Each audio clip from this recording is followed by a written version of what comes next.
If you're still trusting banks with your life savings, stop everything you're doing and watch this video.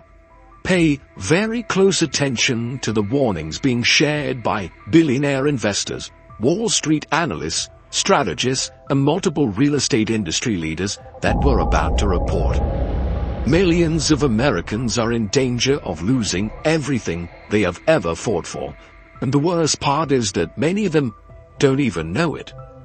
Thousands of big U.S. banks are now facing an unprecedented wave of distress that could completely wipe out depositors' savings accounts in 2025. This is very serious, folks. Just a few days ago, Barry Sternlicht, the co-founder, chairman, and CEO of the $115 billion real estate giant Starwood Capital Group, came forward to alert the public about the impending collapse of the U.S. banking system. The head of one of the biggest real estate companies in the country is observing huge distortions in the market happening as we speak. The overwhelming majority of U.S. banks are heavily exposed to a huge pile of distressed commercial real estate loans that will continue to grow as the new year begins. Millions of depositors who think that their funds are secured by the Federal Deposit Insurance Corporation are about to find out the hard way that there are limits to what regulators can do when thousands of financial institutions start to fall apart at the same time. Sternlicht stressed that higher interest rates, rising vacancy rates, and inflation are causing extreme pain for over 3,000 of the 4,000 regional and community banks in America.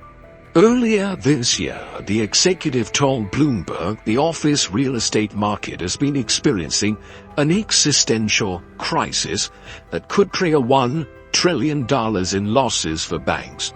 His prediction has proved to be accurate, and given that U.S. banks are currently holding $1.9 trillion on commercial real estate loans that are entering default territory, the system is a fragile animal right now, according to the billionaire investor.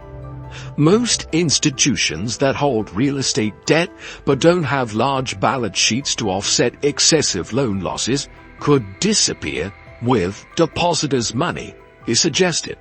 Some institutions are not even expected to survive another month. Sternlicht warned, "I think people are looking for these cracks. You're gonna see many cracks develop now," he said during an interview with the press. "From this point on, you're gonna see a regional bank fail every day, or not every week, maybe 2 a week." The crisis is rapidly accelerating as commercial real estate prices drop off a cliff, leading landlords and investors to default on their loans. Since 2020, hybrid work grew in popularity, which resulted in a massive spike of office vacancies and left property owners with unprofitable office towers that can no longer pay for themselves. To make matters worse, since the beginning of the Federal Reserve's tightening cycle in 2022, elevated interest rates have raised borrowing costs for property developers, forcing banks to take on more risk. At the same time, higher rates reduced banks' asset values by $2 trillion. According to CBS professor Tomasz Pikurski, this decline has eroded many banks' capital buffers, rendering them more vulnerable to depositor runs and systemic failures. As of November, approximately 14% of all commercial real estate loans and 44% of all office loans are in negative equity, which happens when property values are less than outstanding loan balances. Furthermore, around 1/3 of all loans, including a majority of office loans, are likely to face severe refinancing challenges due to the more than doubling of debt costs following the interest rate hikes.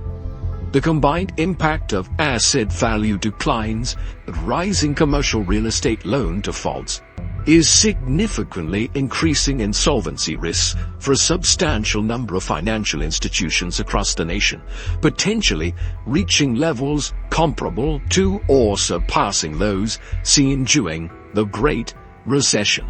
Piskorski's latest study highlighted that a typical bank in the United States is 90% debt financed and only about 10% equity. Most of the debt funding comes in the form of deposits, but only half of these deposits are actually insured. So, if a bank has $100 million worth of assets financed with $90 million of debt, in principle, even a 10% decline in the value of their assets due to high interest rates could result in insolvency, the strategist outlined.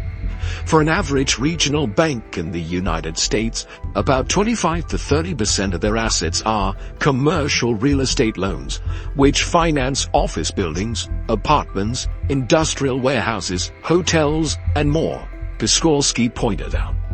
These properties typically have long-term leases, which can make banks' cash flows particularly vulnerable to higher interest rates and declining values.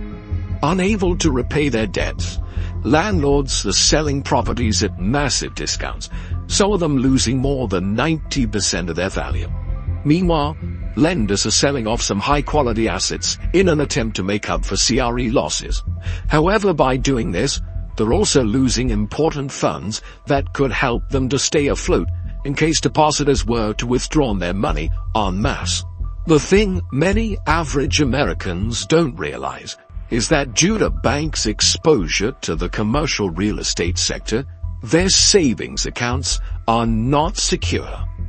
John Murray, the head of Pacific Investment Management Company's private commercial real estate team, cautioned, from shopping malls to office buildings, lenders of all kinds of assets are just beginning to face real challenges. The firm is not only predicting more bank failures in 2025 because of a very high concentration of troubled commercial real estate loans on their books, but also an 87.5% drop in the number of banks in America over the next 2 years. The real wave of distress is just starting, Murray emphasized. The same concern is being echoed by Scott Reckler, the CEO of the New York-based real estate investor, operator, and developer RXR. The banking system is facing a slow-moving train wreck, he said, with wave after wave of commercial real estate loans maturing over the next few years and values in the sector plummeting. Banks will struggle to deal with rising loan losses, he argued. I think there's gonna be 500 or fewer banks in the US over the next 2 years, he warned. I'm not saying they're all gonna fail. I guess many are gonna be forced into consolidation if they don't fail, Reckler added. Whether you keep your money at a regional bank or at big institutions like US Bank, JP Morgan, and Goldman Sachs, you might be more exposed than you're being told.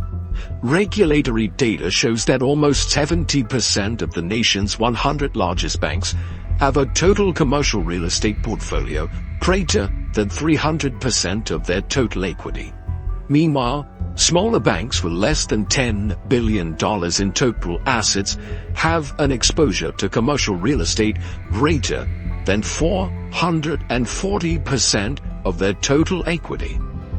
Among banks of any size, 3,777 have more CRE debt on their portfolio than real capital. In simple words, if a banking panic similar to what happened to Silicon Valley Bank in 2023 would have hit any of these institutions, they would not have enough money to cover all deposits. If you get lucky enough to be one of the first to take your funds out of your savings account before your bank collapses, you may actually be insured by the FDIC. But in case you're caught off guard by this crisis, your life savings could be completely wiped out overnight. With only about 50% of deposits actually insured, countless Americans are about to discover that their funds have never been safe. If you're not stocking up on cash while you still can, you may be left empty-handed as more institutions fail and seize depositors' money to make up for their own losses. Now is the time to go to your local bank and try to take as much money as you can out of the system before you end up losing everything. There are many ways to safeguard your savings, including low-risk investments and market mutual funds. The most pressing issue worrying financial institutions, regulators, Wall Street, and the public alike is the probability that a few more bank failures could send off a domino effect in the sector and break the entire system. A report released by the Social Science Research Network found that if only a fraction of U.S. banks became insolvent in the coming months, uninsured depositors could lose more than $300 billion. The analysis included 400 small, medium and large institutions where the level of bad property debt exceeds reserve levels, and it found that they would only be able to cover about an average of 18 cents for every dollar lost on souring commercial real estate loans. Big names like Bank of America, Wells Fargo, Citigroup, and Morgan Stanley have seen reserves fall from $1.60 to 90 cents for every dollar of real estate debt on which a borrower is at least 30 days late. This is down from $2.20 a year ago. As losses start to become more evident, more people realize that their nest eggs are at stake. It's only a matter of time before mass bank runs lead us to the next bank failure. And when depositors become aware that their money will not be safe at other banks, a ripple effect could spark broader panic and push more people to withdraw their funds from other institutions as well. People will likely lose their confidence in the entire banking system as a whole, which will not only put the final nail in the coffin for many banks, but also drag the U.S. economy to the ground. Can you understand now why the experts are saying we're on the verge of a much deeper financial crisis than even what happened in 2008? The current number of distressed banks is unlike anything we've ever witnessed. The only way to protect yourself is by building your own cash reserve. This train wreck is about to start moving very fast in 2025, so make sure you jump off the wagon before a crash destroys everything you have ever worked and fought for.